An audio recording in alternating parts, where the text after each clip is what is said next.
Oh, there we go. Okay, it's live. Impromptu live stream. Let's see what happens. I've done this before, where I just decide to just start streaming it somehow, or and then maybe some people show up. So I'm doing it now to see how devoted the Corn Federates are. I just I ruined myself in a number of ways, but more recently, specifically, yesterday, I so 2 days ago, I went to the store and bought a shareable size bag of Reese's Pieces, and that was going to be just a treat that I had available throughout the coming days. I bought that 2 days ago, and then yesterday morning I woke up around 7 a.m. and then was scrounging around looking for something to eat for breakfast.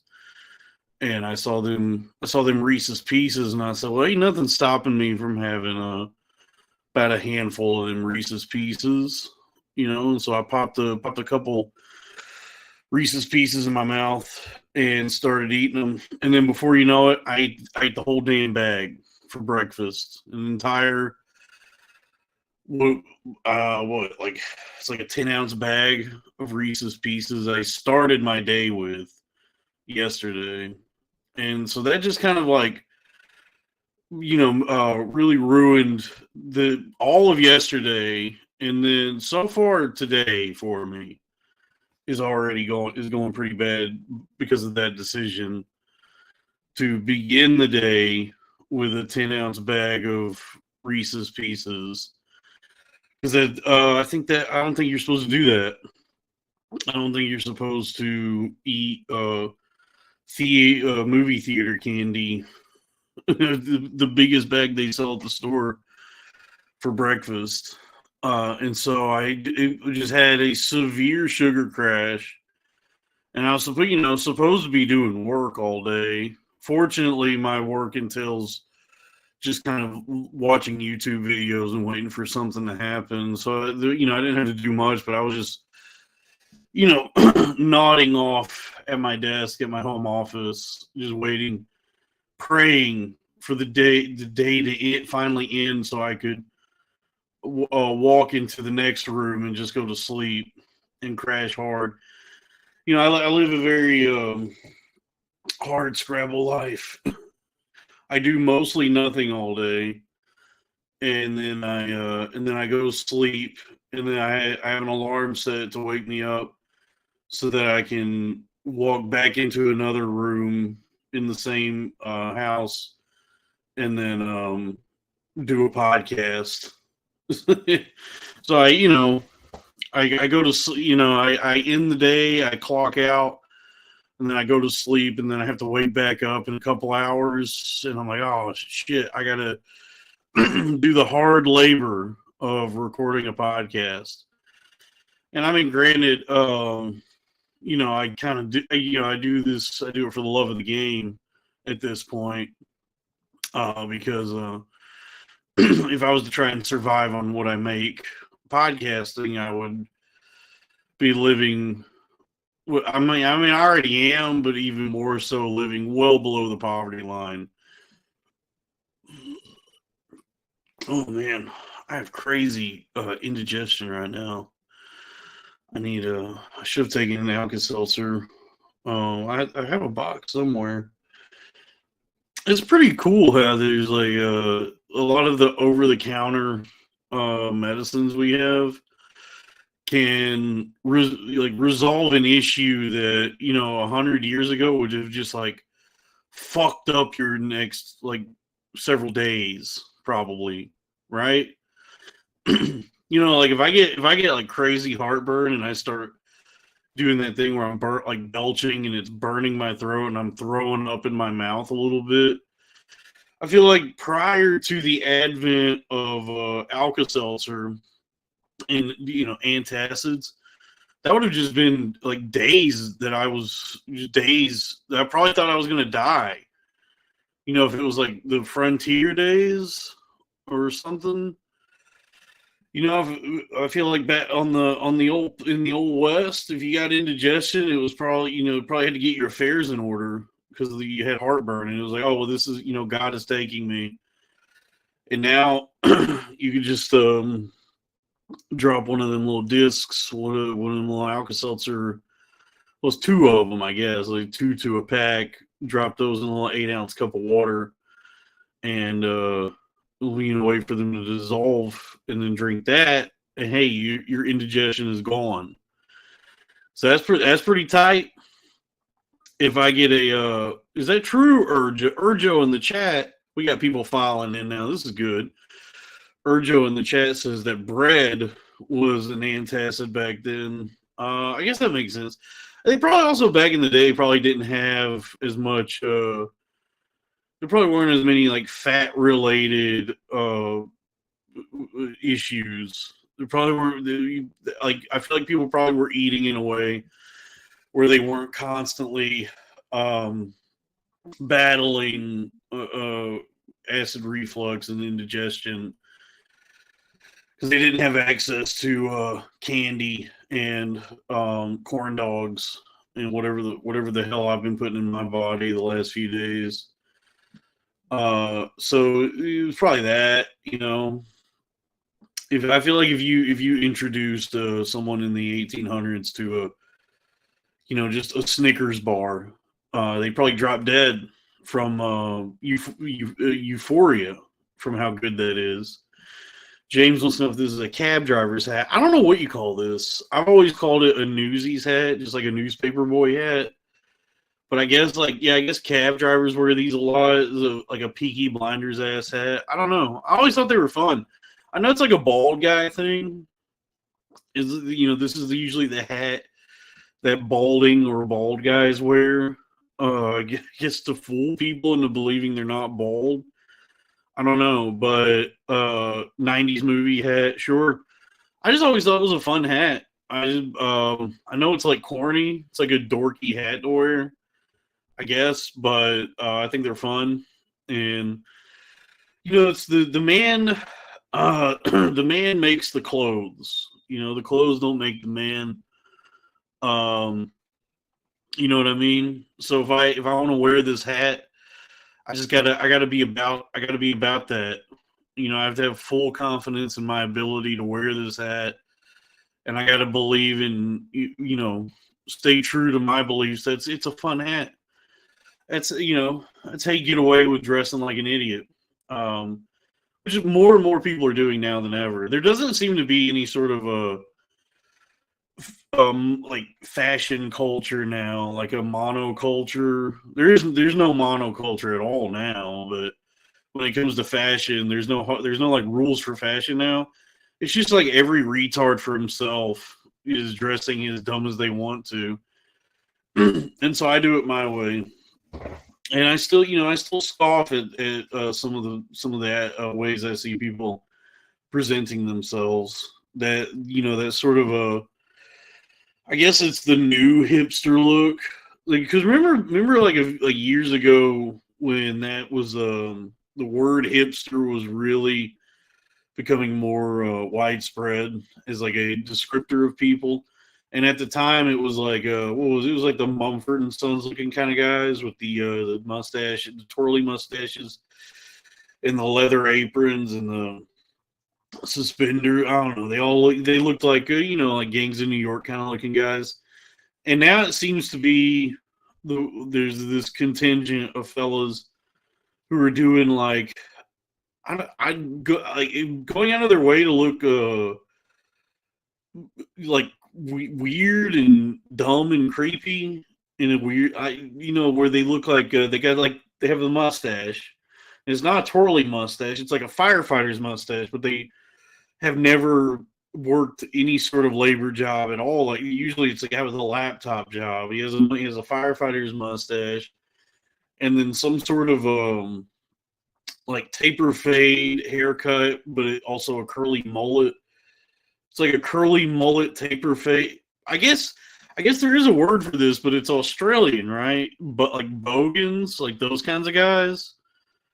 I see that a lot now, where it's a guy wearing like short shorts and then like a Tommy Bahama shirt and the firefighter's mustache. It looks really fucking stupid. And that is not the kind of retard I want to be. I'd rather be newsboy hat retard, But that's where we live in now. Everybody gets to be the retard they want to be, and so I just I do it the way I do it.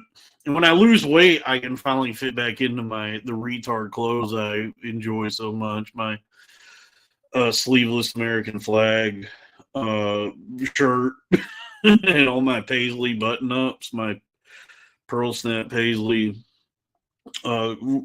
shirts. But so wait, how'd I get on this? Oh yeah, the hat. Oh yeah, the hat is cool. I still get the sunglasses because I still have doo-doo eye. I got like doo-doo eye. I don't know if you can tell, dude. Like my eye is like so is really bad right now. The pink eye or whatever's going. I don't know. I woke up this morning.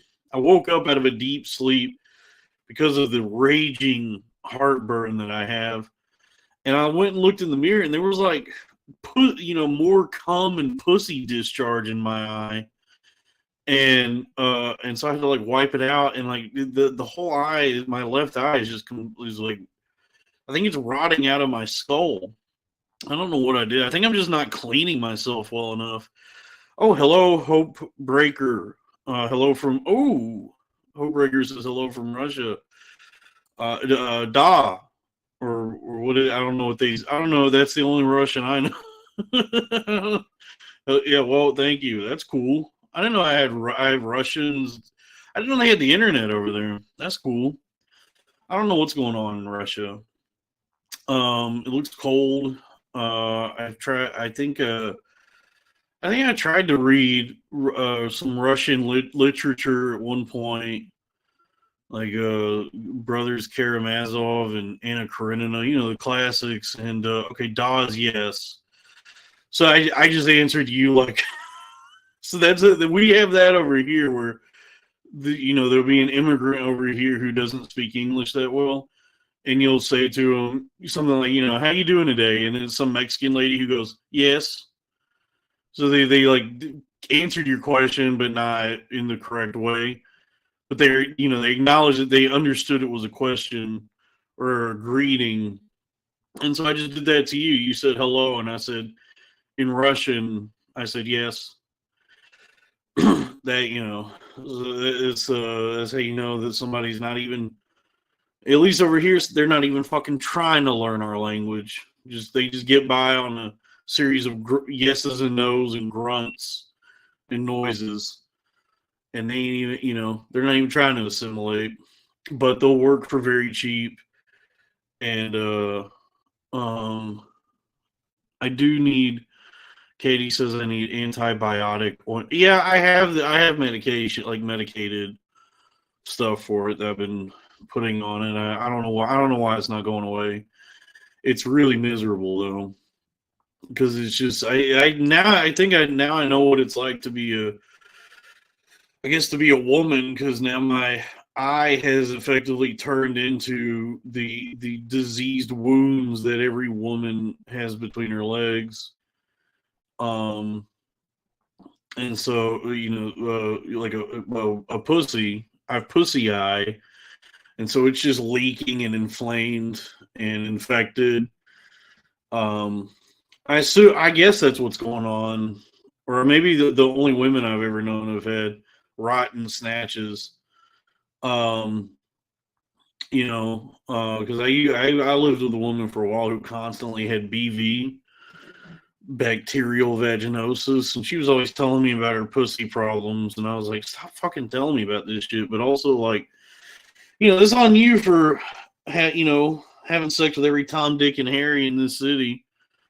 Um, these loose, lascivious women out there just throwing it around for any man that'll take a taste. Um, and that bothers me because they won't give me a taste. I'd have no issues with those kinds of gals if they would just give me a taste. But I get no taste, and so now I'm righteous. Now I'm extolling the virtues of chastity unto these women because they won't give me a taste. Isn't that where that's probably where a lot of that comes from, right? Like this pushback you see against thoughts and whores and OnlyFans girls is, I feel like a lot of that comes from guys like me who just desperately wish they could get a taste, but we get no taste. Our palates are made bare. Our hold on. What am I trying? You get what I'm saying? They're not letting us enjoy all the flavor of their pussies. um, or at least that's how that's how I know that I've felt that in my own life. That I've internalized my own insecurities in the face of a loose woman. Seeing a woman who has been giving out so many tastes, and I get no taste, and rather than face myself and reach within and understand why I'm feeling the way I'm feeling, why I'm feeling so I guess desperate and desolate inside my own heart. I project those feelings outward onto the woman herself, and I say that what she is doing is wrong. That you're not supposed to give out so many tastes.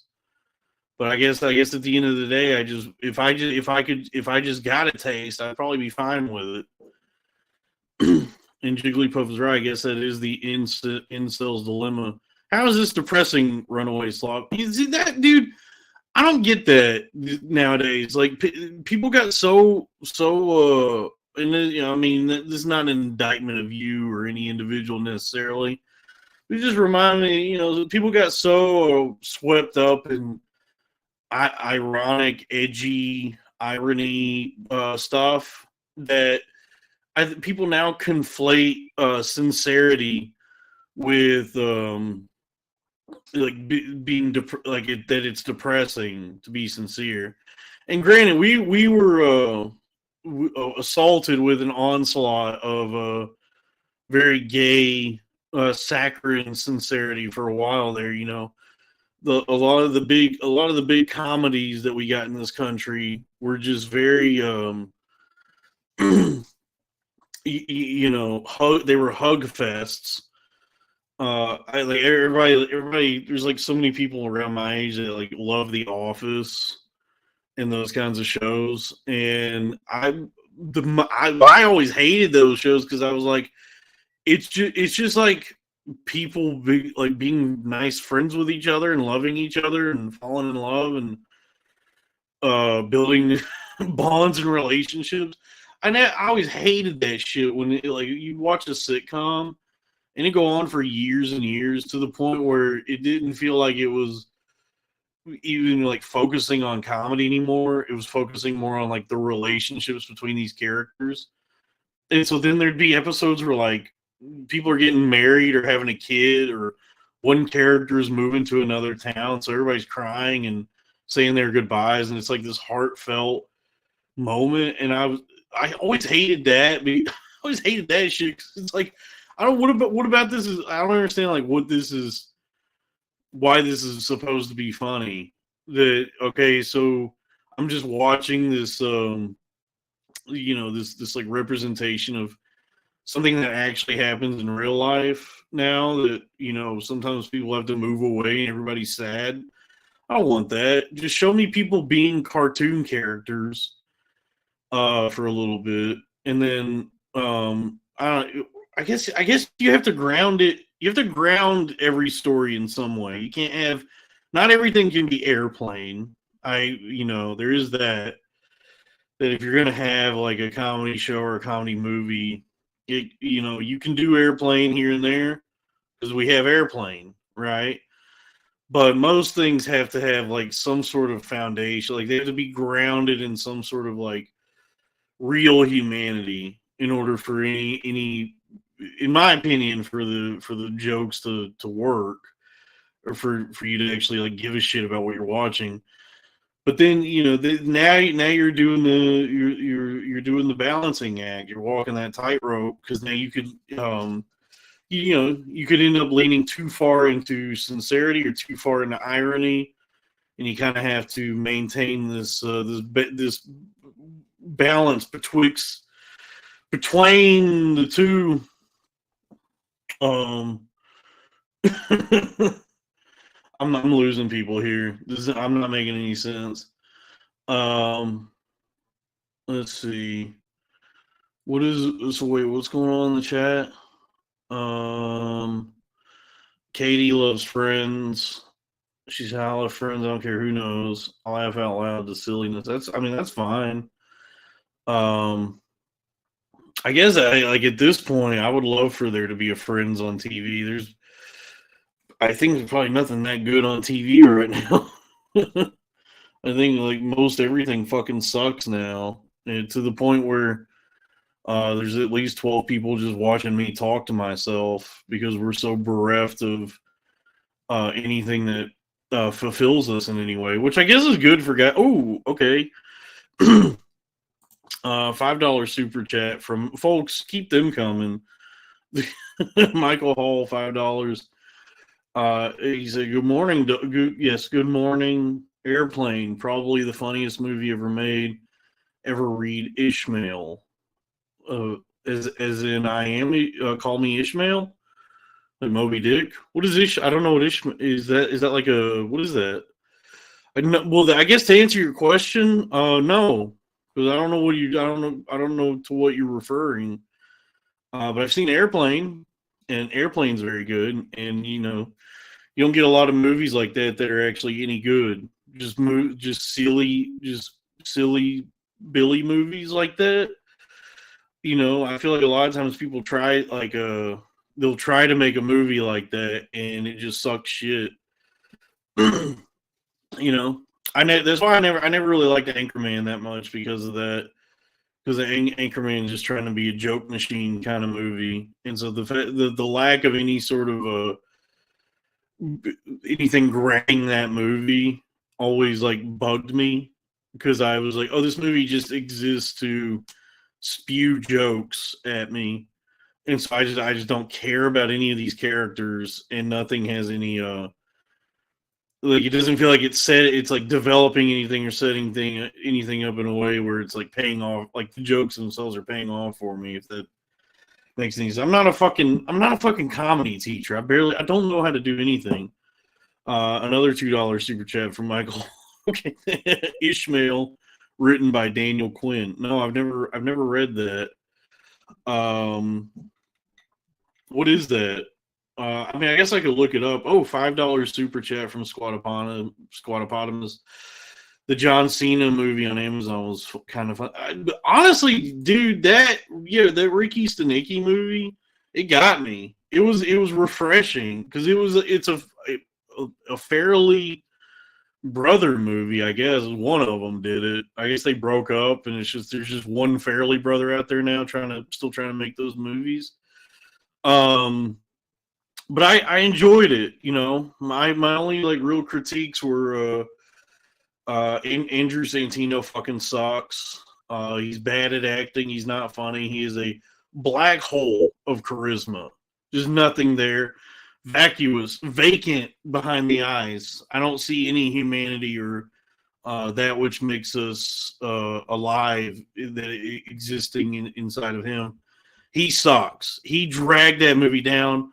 Brought it down from a solid 7 to a 6 easily because of him being in it. I hated everything he did in that movie. He's a terrible, terrible actor, terrible performer, not funny, bad timing, bad at delivering jokes. stilted, contrived, trite bull. He just sucks. I mean, dude, imagine devoting your life to comedy, like devoting your entire existence to being a funny man, and a professional wrestler is just blowing you out of the water in terms of how funny John Cena is. And I understand that like John Cena is supposed to be the funny one in that movie. I guess Santino is takes on more of a straight man role for the most part. But I mean, John Cena overall, you know what I mean? His entire oeuvre. There's nothing Santino has done that's made me at any point that he's ever done has made me laugh as John Cena being John Cena. He's just naturally way funnier and more talented than honestly than most people, to be honest with you. Squad $2 super chat says because wrestlers take their job seriously. I guess that's true. I mean, yeah, I guess that's true. But I mean, wrestlers also like. I guess if you were wrestling for a long time as a professional wrestler, you're doing this form of theater. I guess what people say now about wrestling. That's in defense of wrestling, like a lot of people say, is that it's actually sort of like Greek theater. I guess there is some truth to that. It's like if you're going out to these arenas every night, you do have to like project and perform for these like thousands of people that are there and for the cameras. So you develop this very particular unique skill set. And Squat says Cena isn't a Rogan stooge, so he's actually funny. It's true. He hasn't been the stank of Rogan hasn't rubbed off on him. The Dyson vacuum that is Rogan sucking all the funny and personality out of people.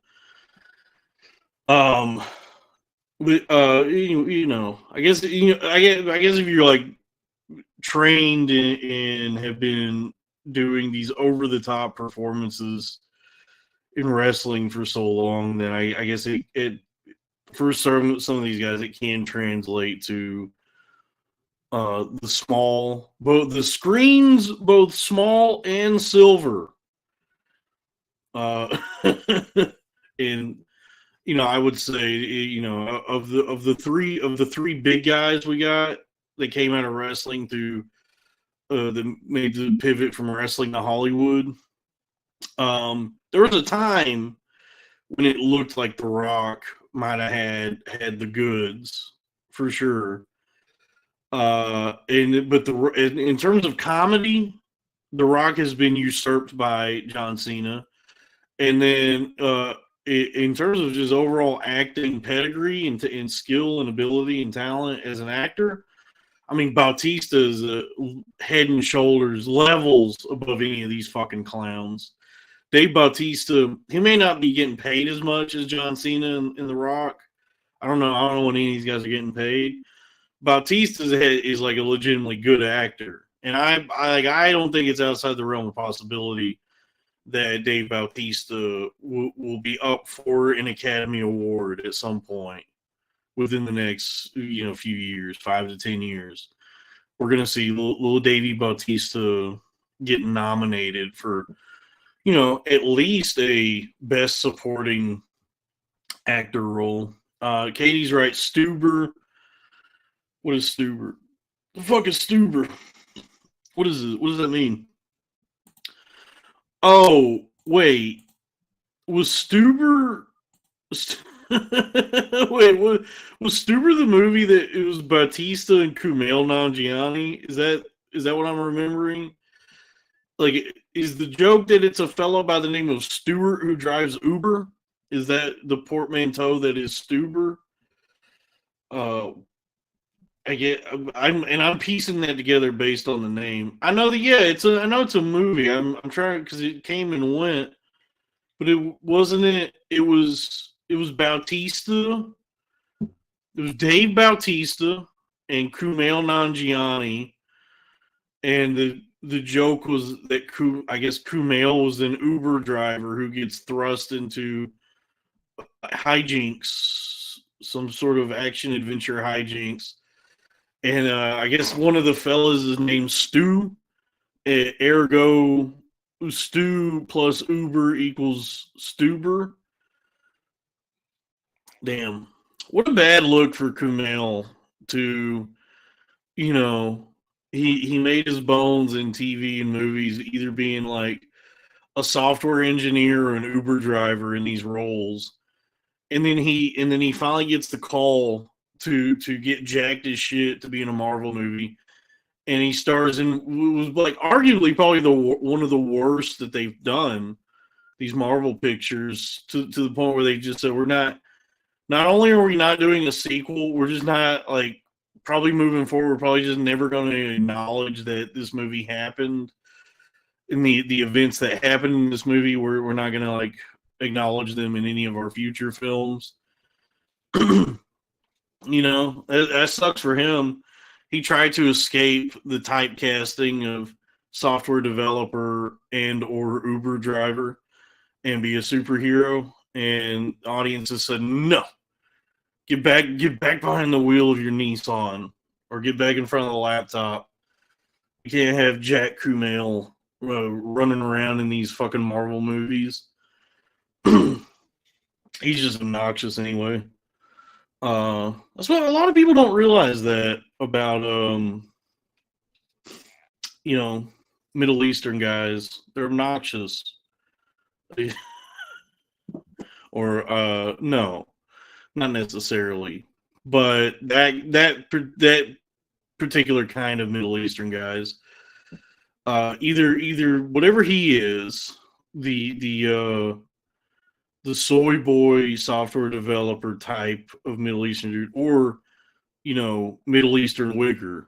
Those are like those are very obnoxious.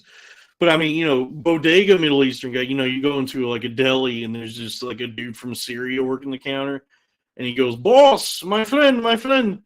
That's cool. That's the best kind of Middle Eastern dude. So they are cool.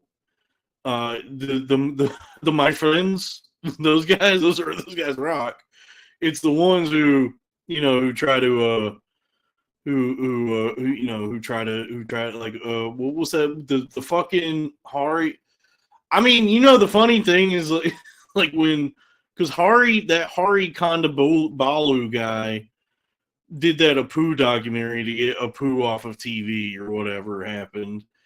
And then but then that Akash Singh dude was like, no, actually, hey, yo, dog, son, Apu is actually dope tight. He's cool as hell, dead ass. And I saw that playing out, the war between these two Indian fellows, the two contingents of Indian thought, either pro Apu or anti Apu.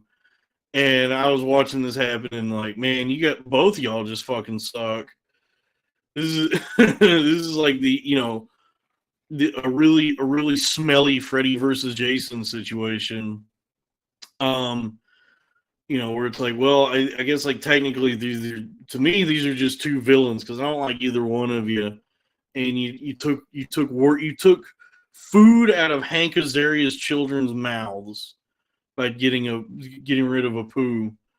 And what did Jigglypuff say that's gotten people Christmas? Oh, Kumail Nanjiani. What about Kumail? We're not gonna say that. We're not gonna say that. Jiggly, this is a Christian show.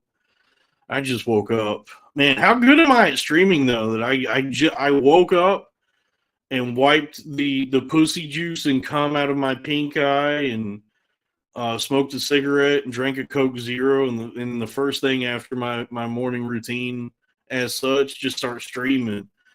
You think your favorite comedians could do that?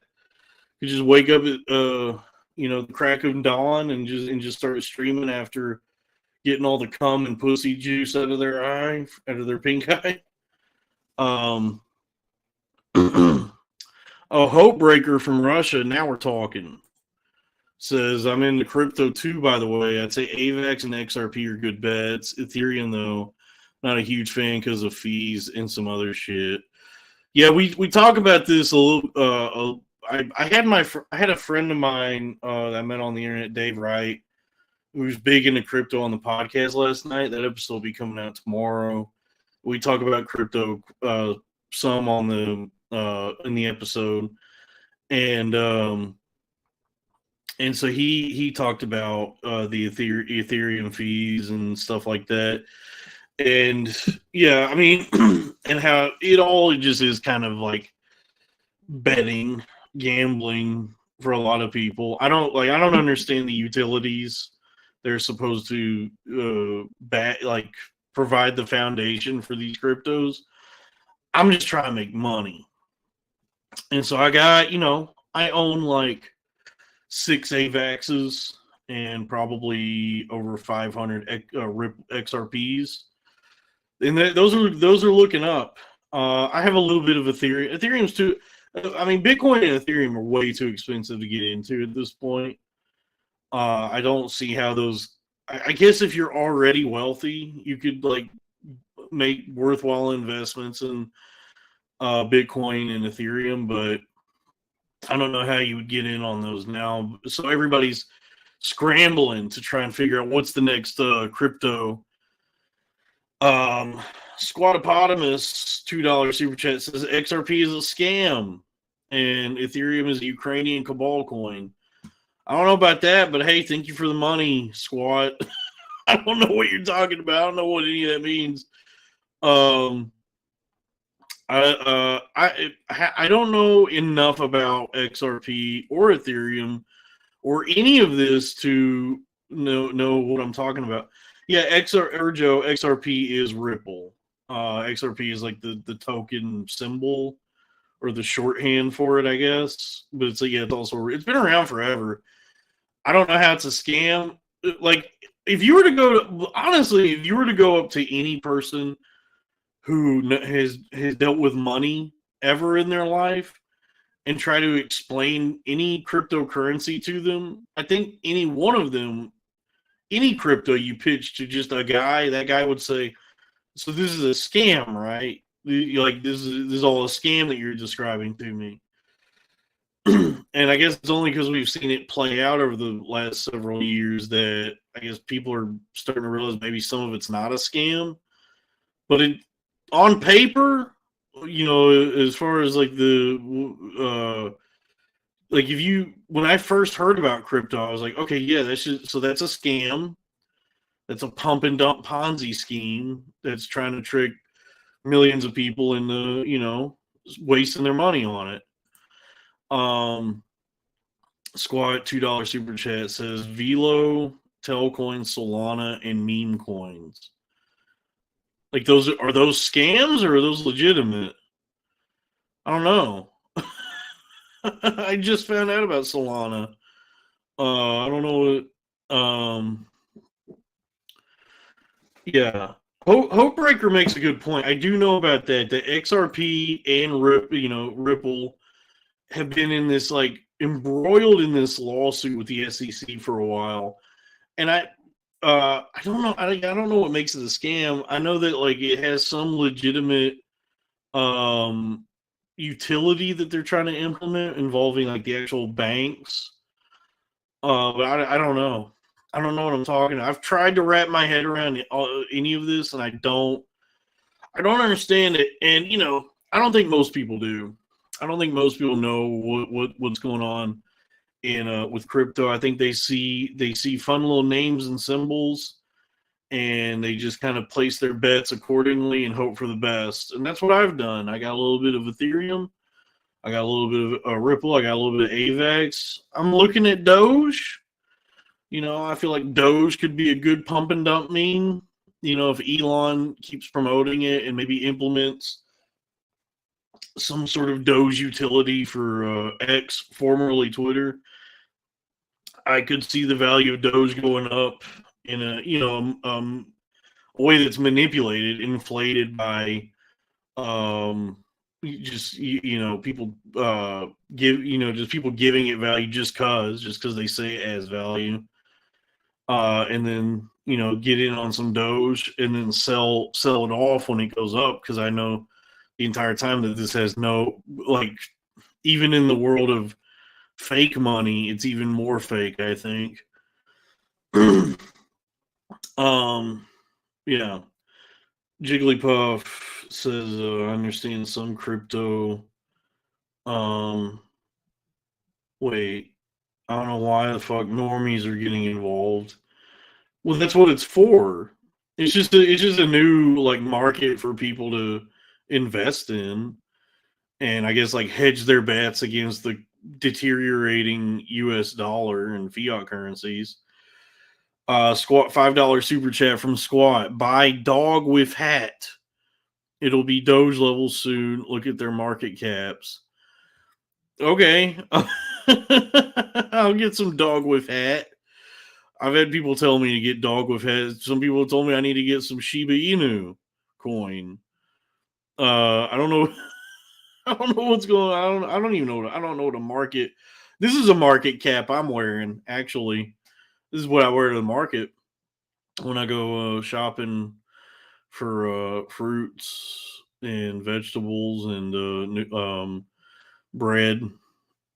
Man, I love bread. What's hey that hey now we're talking. What's you guys' favorite bread? I got to be honest with you. You know, I'm a good old corn fed Southern white boy, and I have a soft spot. There I do have an affinity for just good old fashioned white bread, Wonder Bread, or cornbread is good, Katie. That's a good bread. Um, but like a bag of Wonder Bread, like a loaf of Wonder Bread is good. The what's really good is the like Mrs. Baird's Texas toast, like loaf of Texas toast bread. That's a good thick white bread.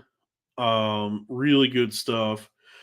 Hopebreaker says bread is great overall. I agree. I don't know what kind of bread y'all got in Russia. I've heard that people in other countries, when they come to the States and try just our bread, they say it's basically cake, that there's so much like sugar and all this other shit in it that it's like way too sweet for their palates.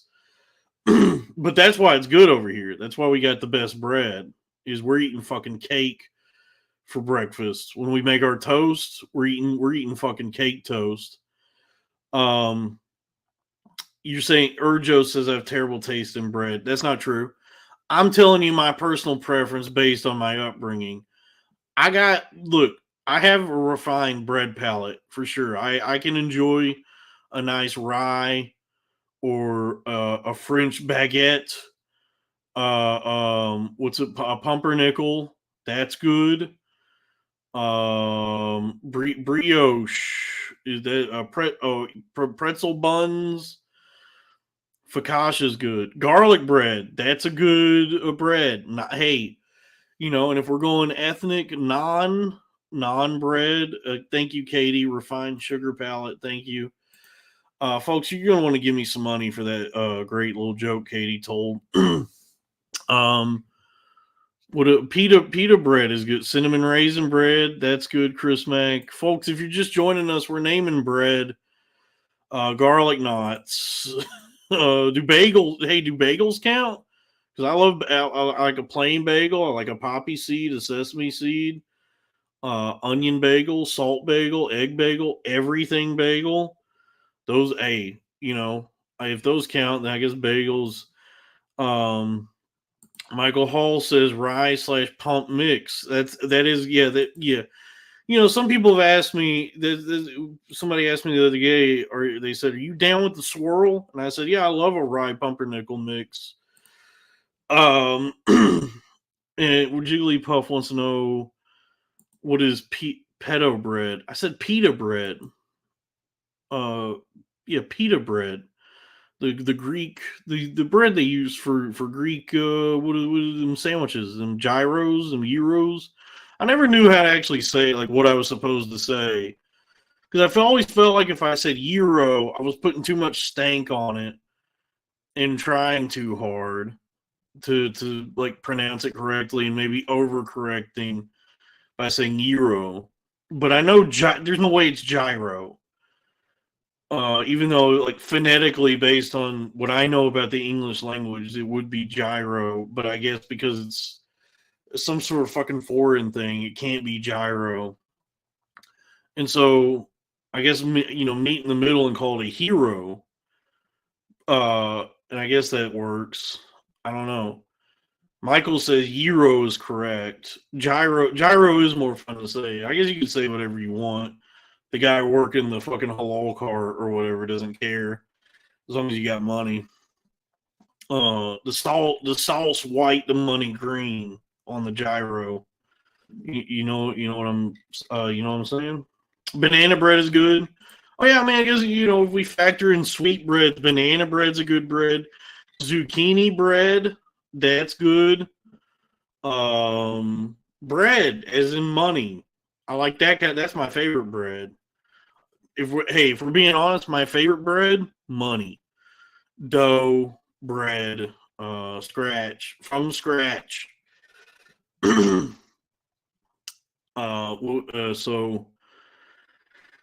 okay, Jigglypuff. Hey, we don't abide by that sort of that hateful rhetoric here. He says, how about instead of gyro, it's gyro. It's 25% less food. Well, that's in everything nowadays, right? Isn't that why they call it all the food now goy slop or zog slop or whatever? Man, they gonna take my ass down off of YouTube if I keep talking like this. But isn't that isn't that what's happening with food now? Is the quality of food's getting worse and worse, and the portions we're not even getting as they're raising the price on the shitty food we've been buying, and we're getting less of it. We're getting less portions, paying more for less portions of the poison that they've been giving us. you know, I never that was the funny thing when that Kanye video that was going around where he was like, they make the Twix bigger so we get fat, and I'm like, in what world do you live in that you think that they're going to make anything bigger, that they're going to actually give us more product for the same amount of money? They're not making the fucking Twix bigger. They're going to reduce the size of the Twix and charge us fucking more money for it. That's how you know he's fucking crazy. So, you think the good folks at whoever makes Twix, who makes Twix, Nestle or Mars or whatever? You think the good folks at Twix headquarters are saying, yeah, oh yeah, out of the kindness of our hearts, we're just gonna make the fucking Twix bigger. We want people to experience more Twix get more bang for their buck. There's no corporation, there's no company that's gonna fucking do that now. Maybe there was a time, where you could, they would probably give you, and you'd see a box where it's like 25% more in the thing, in whatever you're buying. But no, now it is 25% less. Jigglypuff was right. Boxes of cereal are getting skinnier. We're getting less and less and paying more and more for it. Katie says she says I went to a high school graduation party Saturday. I've never seen so many obese little children in one place before. Yeah, that's probably diet and just sedentary lifestyles now. Because this country, we've been eating poison for a long, long time for sure. But in the past, there wasn't as much technology or entertainment that enticed you to just like do nothing all day. And so I think now more than ever, kids are just being fed like a steady a steady slop of poison, and then they just have like TVs and phones and computer games and shit. They can just keep them docile at home, and they don't want to fucking run around out in the yard and make mud pies and throw lawn darts and drink from the hose. It's not like I did any of that shit. I grew up with video games. I didn't do none of that shit. I was one of them kids. I was a big fat kid, fat, obese, fat as hell. I didn't even start to resemble anything that might look healthy until like my mid-20s, and I had a sweet spot where I was like finally like just under 200 pounds, and that lasted for about 6 months, and then I just ballooned right back up. So I've always been fat as shit. And let me tell you something about being fat. It fucking sucks, dude. Every day I wish I was not fat, but that's the nature of addiction. Is I know it's killing me. It's uncomfortable. It's unhealthy. And then I see a damn big bag of Reese's Pieces. I'm gonna eat that for sure. Michael Hall, don't say that to me. Dalton was an indoor kid like Kumail. I guess so. Yeah. But I mean, I guess the difference is like I stopped giving a shit about video games eventually, and just became a guy who just became more of like a boomer, an indoor boomer, where it's like I just watch YouTube videos and conspiracy theory videos all day, and don't do anything to better myself at all. So I just have a phone and I just lay in bed and I play slots and then watch like conspiracy YouTube videos, which is more of a 70-year-old kind of guy kind of thing. But I'm doing it now. And what? Yeah, what are you saying? Oh yeah, I'm fat as a dude. Being fat woman would be the worst. Is it that bad? I mean, you get to fuck a bunch of black guys. That'd be cool. Um, I don't. Hey, look, I'll say this: ain't a damn thing wrong with a bigger gal. I mean, it does reach a point, and this is with anybody. There does reach a point of like where being like slightly overweight or cute overweightness can reach into being gross and disgusting for sure. But you know, I don't think there's a damn thing wrong with a big girl. Uh, I certainly, there's some where it's like, okay, you gotta get a handle on this. But that, I mean, you see that with guys too, where it's like, man, how did it, dude? Like that, Crack Amigo reposted that thing yesterday. That picture that Jelly Roll posted, where he's like on a boat with his wife, and like that dude is so fucking big. I'm like, how does this even? I don't even understand how this happens. Because like I've been fat as shit and sedentary most of my life, but there's still a regulator inside of me. There's still just like like if I sit down for dinner, I can only eat so much. You know what I mean? Like I don't like gorge or pig out. I just mostly the stuff I'm eating is usually garbage and I'm not moving enough. And so that's where my weight comes from. But in terms of like the portions, I'm not like, you know, overdoing it, I'd say. Like I'm not eating until I'm miserable. I usually get like I'll feel full and I'm like, all right, I'm done eating. I don't want to feel sick now. And then when I see like a picture of a guy like that who's just so fucking massive, most like stores probably can't like he can't shop at most stores. I have no clue how that happens. I never understood the dude. I remember being in school as a kid. You know, you see it now with kids now. All these stories now of like hot teachers fucking their students. You know, some like woman in her like in early to mid 20s gets busted because she like fucked a 16-year-old. And when I was growing up, there was no such thing as a hot teacher. They were all just, like disgusting old ladies who were the fattest fucking pigs I've ever seen. I remember so many teachers who had such mammoth asses that I used to wonder like how do you use a toilet? Toilets are not designed for this amount of ass that you have.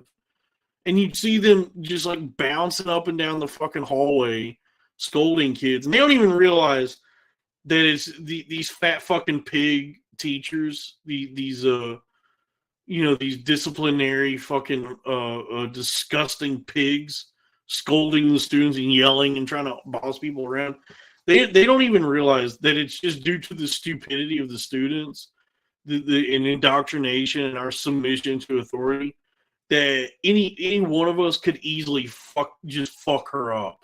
You don't possess any of the qualities that would allow you to survive in any sort of realistic setting outside of this simulation that we've created for ourselves, that these parameters by which you can now exist as the fattest, fucking, most disgusting monstrosity hobbling your way down the halls of this elementary school. You would be eaten alive, if this shit ever went down.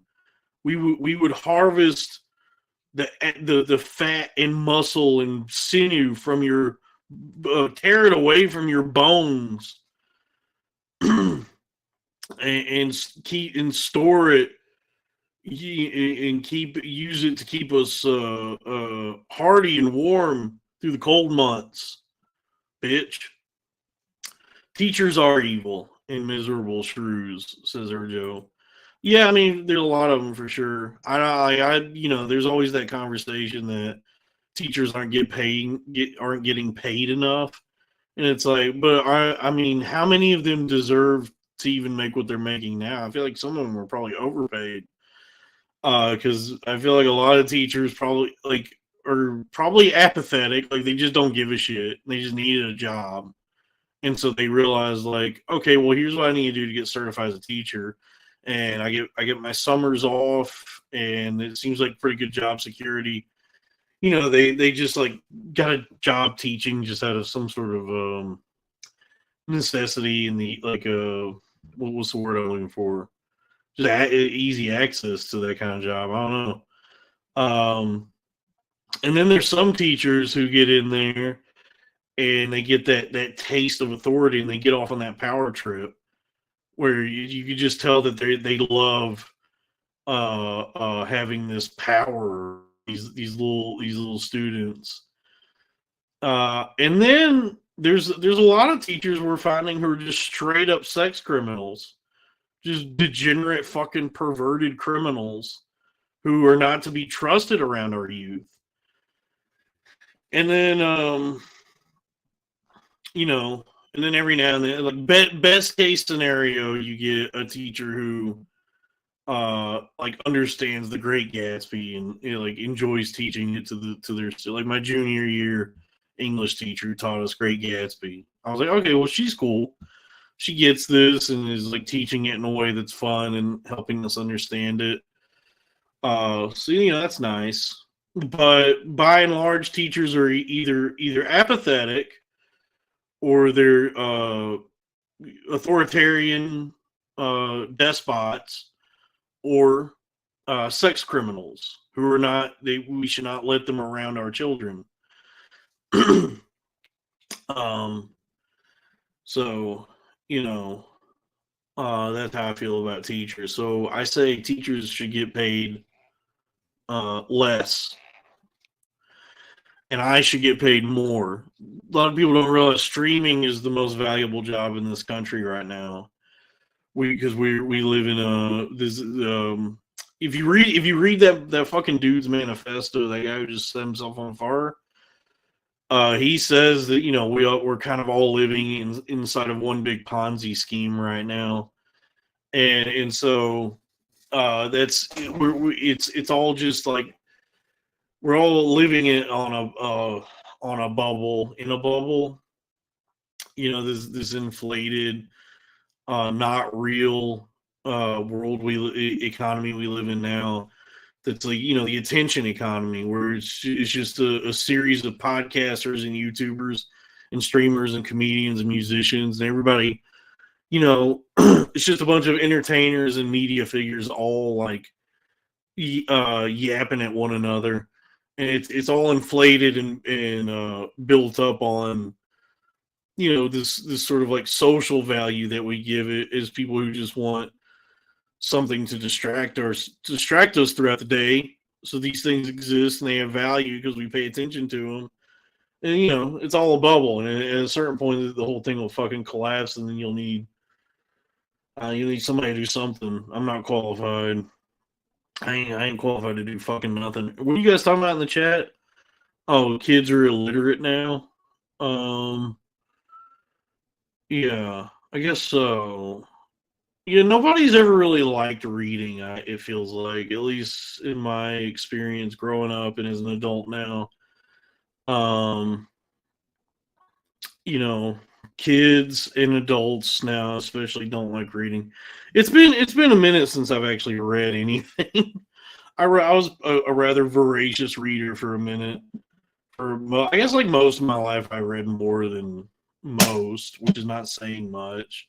But I never consider myself well read, but I always made an effort to read.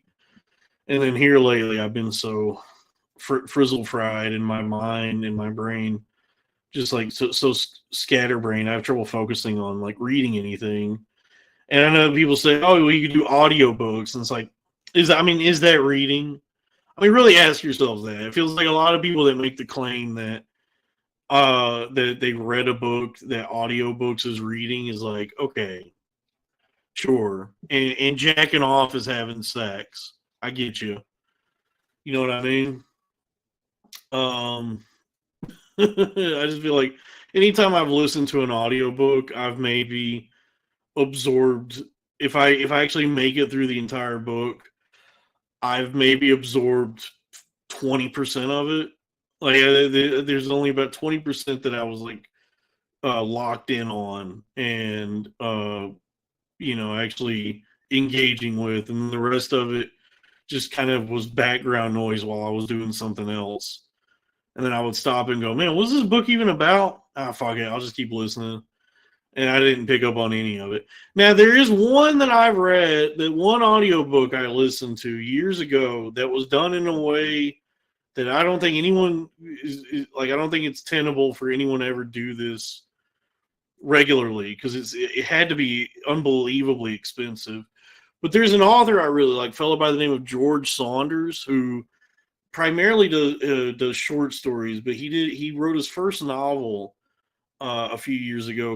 It was a book called Lincoln in the Bardo, and it's a historical fiction story about Abraham Lincoln's son who dies due to some illness at the time, and is stuck in the world, but in the world between worlds, what certain like Eastern mystics refer to as the Bardo. And so he makes friends with these other spirits that are stuck in this realm.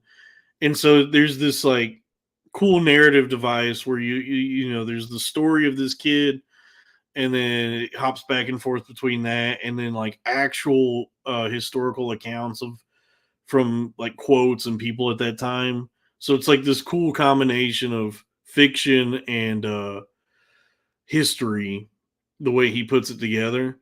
But uh the audiobook is like an all-star cast. Like they do it like a full production where like each character has like there's an actor for each character, and there's like all this like there's just a lot of production behind it. And so I remember listening to that, and that one was in engaging in a way I've never like experienced with any other audiobook, where I was like keyed in the entire time. Just couldn't wait to keep listen. But that has to be unbelievably expensive for, I guess, relative to like the world of publishing. Like I can't imagine they want to invest that kind of money and resources, because I mean it was, I think some of the characters, it was like Nick Offerman was one of the main characters. David Sedaris did a voice. The author himself, I think at one point, like Susan Sarandon shows up. You have to look up the cast for this audiobook, but there's a lot of big players there. Uh, this fella, I'm scared to even try and say that name, but yeah, he's got to go to work. You have a good day as well. But I guess my point is, audiobooks is not reading. But then there's also the issue of, how many books have any real value? You know, you ever go to a bookstore and just see the amount of fucking shit that's in there, and you're like, all right, well, not all of this can be fulfilling and expand my mind. Some of this is like, most of this is probably garbage. Most of this is probably not worth actually like reading. There's so many books, and I'm sure a lot of them fucking suck. You ever go to a girl's apartment and see the fucking dog shit she's got on her bookshelf? It's like, damn, bitch, this ain't reading. You know, this is just you know, this is how girls read. Fucking books about fucking fairies and elves and vampires and Danielle Steele novels. Real reading should be about like a depressed guy who's thinking about killing himself. That's what a real book is about, or like some sort of like political dissenter who's a prisoner who's pinning down his thoughts and wondering if his convictions and principles were worth sacrificing his own freedom in the name of some sort of cause. I don't even know if I'm describing anything that actually exists, but maybe I am. I haven't, I'm not terribly well read. I'm just, I'm just a grifter. I just have personality, and I think I can bullshit my way through enough streams and conversations and podcasts so I can eke out a nice career for myself. But you know, what I long to do is actually create something that would be considered maybe some sort of art, like write a book or something, but that's hard. That's really hard. To approach anything with that level of sincerity and earnestness, I mean that's difficult in and of itself. To sit down and be like, "Oh, I'm gonna like write a book," that requires like such a level of like vulnerability and sincerity that many people just aren't even capable of that part of it. To take yourself seriously enough to say like, "I'm gonna write a book and people are gonna read it," that's fucking crazy. That's an insane thing to do. To be like, I'm gonna sit here and fucking write all this fucking shit down, and then I expect that people are gonna like actually read it and enjoy it. That's insane. With something like this, I can weave in and out of topics and sincerity and irony or whatever, and just dismiss things and brush off something I said earlier, and never take it too seriously. And I mean, and I can see people are tuned in, people are giving me money. That's nice, and none of us are taking this too seriously. But dude, some motherfucker sits down and writes a book and is like, people, I need people to sit down just alone with their thoughts by themselves and read this shit. Damn, that's crazy. That's wild. That's what I say about the world of literature. That shit's wild. Um, I don't wait. I don't have a lot of time left on this earth. No, on my StreamYard account until the 26th. It doesn't reset until I gotta figure out streaming, dude. I gotta figure out like the actual way you're supposed to do this. If I'm gonna actually do this for the time being, the streaming shit, I gotta get something called an OBS, and figure out how these dumb whores like Morgue Pie do what they do. You ever see that fucking broad shouldered bitch, Morgue Pie? She's out there with her blocky titties and broad shoulders, and people were praising her recently because she's always trying to figure out a way to circumvent the Twitch like rules and regulations and guidelines. So she did something the other day where she like projected Fortnite onto her ass. Like I guess she was wearing like green screen shorts or something, and so the stream of the game itself was like playing on her ass, and there was a split screen of her ass with the Fortnite on it, and then her playing it, and everybody was saying like, "Oh, this is so creative and so inventive and whatever." And I'm like, fuck this bitch. You got nothing else to offer but your dumb fucking dumpy ass and your blocky tits and broad shoulders. And you are completely void of any real fucking personality. You're just a vacant, vacuous, fucking vapid whore. I don't like her because she blocked me for the titty video that I made of her. She's one of the few people who took umbrage with me doing a titty analysis on her and said I was being like weird and creepy and spamming her. And I'm like, that's literally your career, is to be a weird fucking lady who just like spams the internet with your fucking bullshit, you know.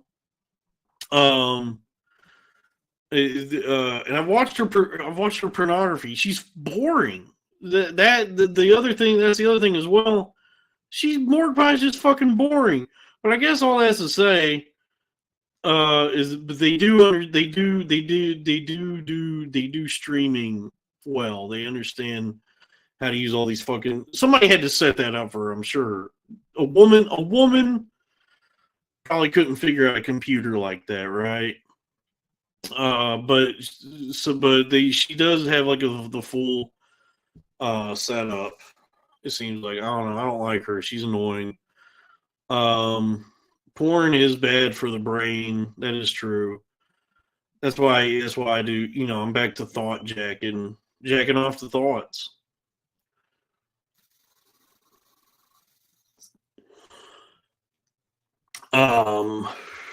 Damn.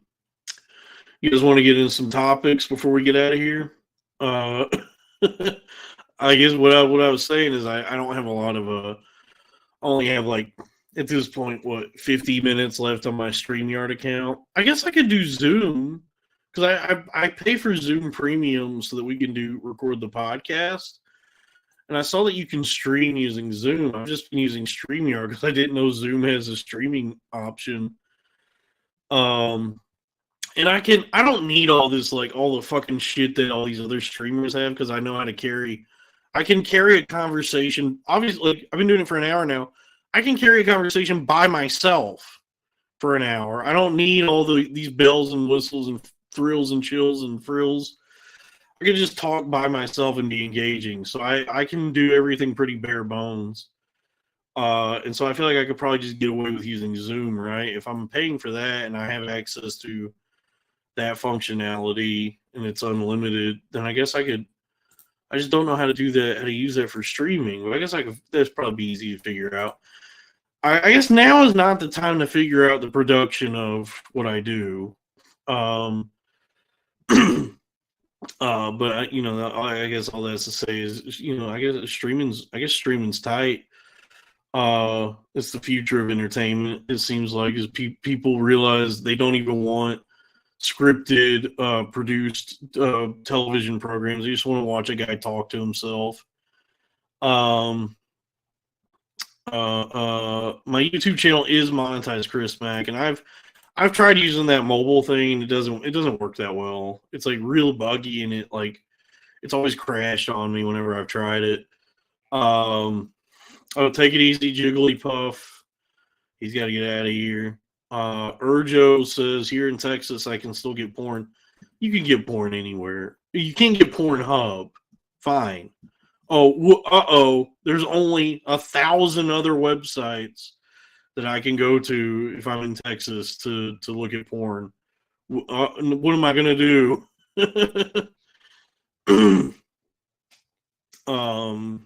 Yeah, I mean, I guess it is odd that the Pornhub just was like, well, if you're in Texas, I guess you don't get to jack off now, or you have to find some other way to jack off without us, because we just aren't gonna let you watch it. We will not bow down to whatever they're asking them to do. Who cares? I don't think there's any porn enjoyer who is even going to willingly submit their identification and go through like whatever they're being asked to do to watch porn now. You know what I mean? Like, if there's anything beyond just clicking a button that says I'm 18, if I gotta like set up a login or submit an ID or any of that, I think the discerning porn enjoyer, most guys they're jacking off are probably not going to do that.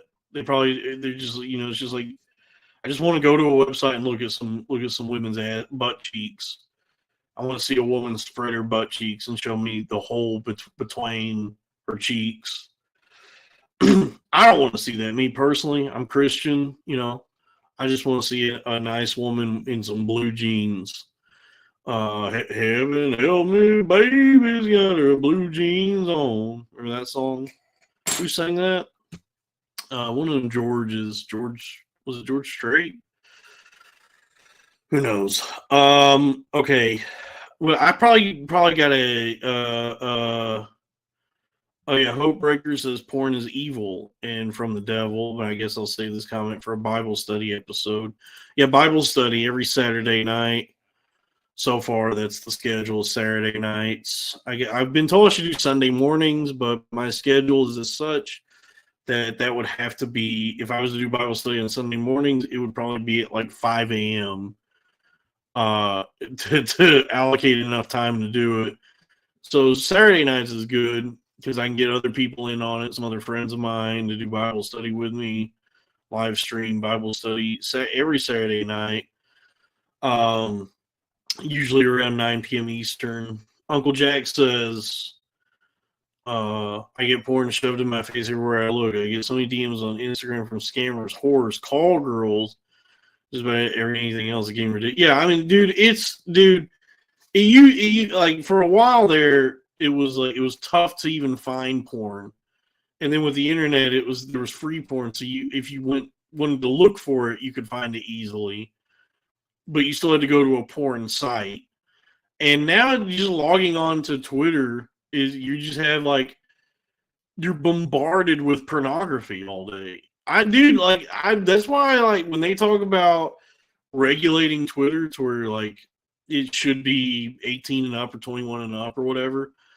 If the site is going to be what it is now, which is just like a flurry of buttholes and pussies and titties, yeah, you probably do not.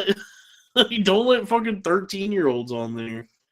Make them do what I had to do and go on the family computer and type in boobs into Google and start there. That's because that's what I had to do as a kid. I had to go to Google and type in naked breasts, and that's where I started. And look at me today. I'm looking at kind of back to that. I went through the entire cycle of degeneracy in terms of pornography, and now I'm back to if I just see an elegant boob, I'm like, this is nice. I forgot that this is actually probably the best it gets. It's just a nice titty. I don't need to see gaping holes and fluids and creams. Just a nice kissable titty is good with me. What is going down, Uncle Jack? It's ramping. I don't know what do I need to be ready for? What is going down? People, there's always been this doomsday thing. People are convinced the world is in. Every generation thinks they're going to get to experience the end of the world, and then it doesn't happen. It just keeps getting shittier. It's just the world doesn't end. It's just everything just keeps getting worse. But I guess at some point, the shit will go down, right? All right. Chris Mack wants to know if I listen to Tucker on Rogan. I started to. He seems like a bit of a clown. He doesn't seem particularly. It's hard to make a call on how intelligent someone is, because I guess like to say that he's not smart, I don't know, but I feel like somebody who's existed in the world of cable news and media and now new media the way he does now, I feel like has some sort of like business acumen that a lot of people don't have, or media networking ability, maybe. Like I don't know. It's hard, like it's hard to make a call on his overall like intellect in that way. But listening to him talk on Rogan, it did seem like he's really fucking stupid. Uh, he just seems like a fucking moron. And he did have a bow tie face. He used to dress like Doctor Who. He looked like a Doctor Who ass bitch for a while there. He's just a dork, and he doesn't seem like particularly well informed. It just seems like he knows how to speak in a way that gets people riled up. He has like the gift of gab or whatever you want to call it. But he doesn't strike me as a particularly smart or discerning or introspective uh, kind of guy. Just listening to him talk to Rogan, it just seemed like two fucking buffoons agreeing with each other on everything. And neither one even at any point like really knew what they were talking about. Especially the furthest I got, and I think we mentioned this in the podcast episode coming out this week. Or I said this somewhere, but the furthest I got was like when they were talking about autism in the Amish community, and they were like, yeah, there's not as many instances of autism amongst Amish people, and I'm like, they don't. I don't think they go to doctors. I don't think there's anybody like diagnosing anything in the Amish community. So of course, the statistics are gonna be different because there's probably also less instances of like colds and flus because they don't go to doctors. So there's nothing happening that we're aware of. Like we don't know what's going on. And yeah, I mean they do have kids young, but they're also like inbreeding.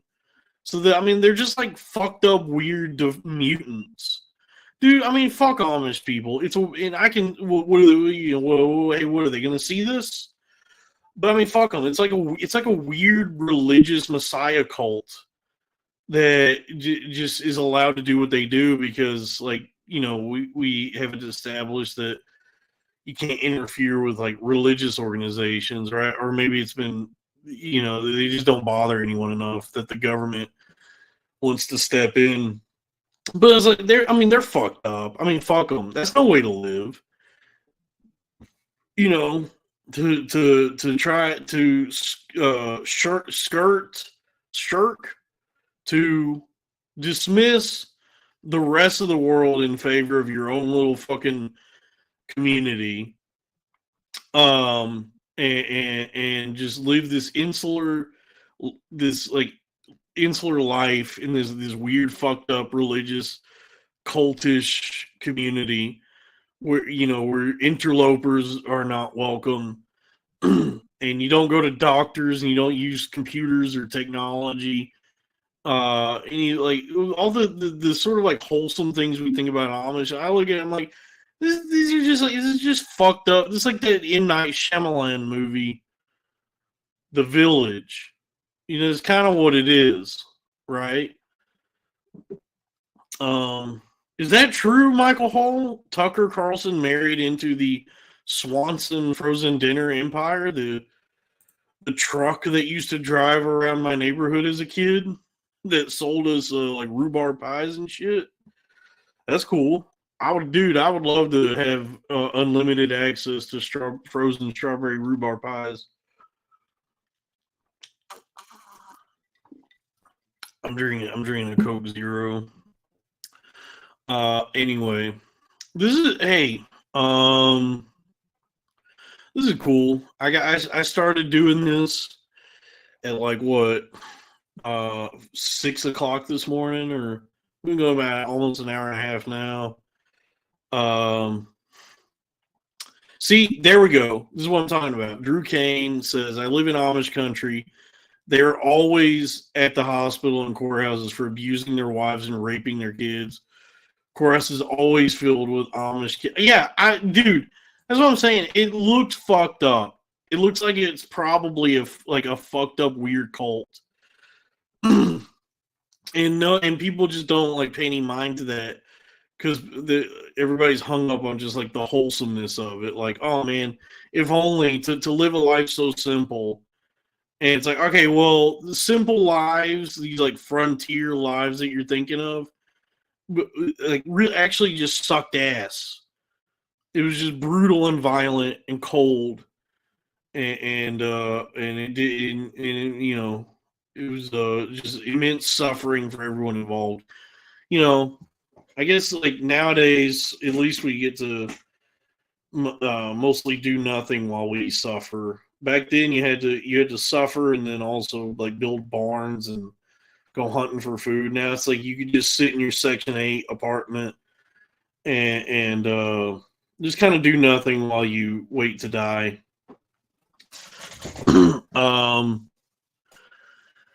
Let's see. Did I watch Fall? We'll get it. Yeah, we'll get out of here on that. Did I watch Fallout? Yeah, I enjoyed it. I really liked it. Um, I don't have like a lot of what's the word I'm looking for? Um, I guess I played the video game some as a kid, and I don't have a lot of fondness for it, to be honest with you. Like I played it here and there, and spent, I mean, honestly, probably spent several hours playing part three, and I enjoyed it. Enjoyed it some, but it was never like, to me. A lot of it just seemed tedious. I know a lot of people are like love Fallout and are obsessed with it, but I was like, this is a cool idea, and it just feels like I'm doing a lot of running a lot of a lot of goddamn errands. Um, and so, but the TV show I really enjoyed. I thought that was cool as shit. And yes, I mean Goggins. We're tuning in for Goggins. We're watching for Goggins. And the main lady, I would love to have sex with her. The black guy, Maximus, very obnoxious, annoying, boo. A demerit for that guy. Who I'm always happy to see Kyle MacLachlan. I like him. BSO says my video is frozen. That might be you, dude. I don't think I'm frozen, or I don't know. It's not, or it looks fine to me. Okay. Okay. Here's the thing. To answer your question, I enjoyed Fallout. I thought it was fun. I liked it. I liked how violent it was. I watched all of it in about a week. It took me about a week to watch all of it. I've been lagging this whole time. Oh man. Oh, everybody's saying I've been lagging this whole time. It says my connection is unstable. Well, I guess when I do these from now on, I'm gonna plug in the fucking Ethernet. I didn't realize my connection was unstable. I'm I'm streaming on a damn 3G connection. Well, sorry. Well, all right. Well, I'm ending it now. Now I feel bad. Now I'm too self-conscious. Well, hey, folks, thanks for the uh. Why are people saying they didn't want to mention it? Why are people saying that that you felt what you felt weird about? It would be nice to know that this is because I don't know this is happening, and everybody's just like, oh, nobody tell him that he's lagging. Okay, well, it would be nice to know that. I mean, it's not like the video is the selling point here. I have more viewers than when Lewis streams games on YouTube. Got his ass. Got him, ladies and gentlemen. We got him. Yep. Look at that. Fucking 8 o'clock. What time is it on the East Coast? 8. Not even 9 o'clock in the morning yet. And I'm pulling in numbers that Lewis fucking wishes he could get. Thanks for the super chats, Michael Hall. Michael Hall, squatopotamus. Hey, I mean, thanks, guys. I appreciate that. I appreciate everyone tuning in. This has been a fun little Monday morning live stream. I'm going to keep doing these some morning streams here and there. So will I schedule them? Will I announce them ahead of time? I don't know. Maybe you just have to be paying attention to your YouTube notifications to catch these. But this is fun, and I'm gonna get better and better at it. And I'm building quite the empire here. So hey, thanks everybody. Thank you for supporting this. Thank you for tuning in. Good morning, Monday morning. God bless all of you, and be sure to drink a lot of water today. You gotta stay hydrated. It's important to stay hydrated. Sometimes if you're feeling bad, maybe all you need is a glass of water.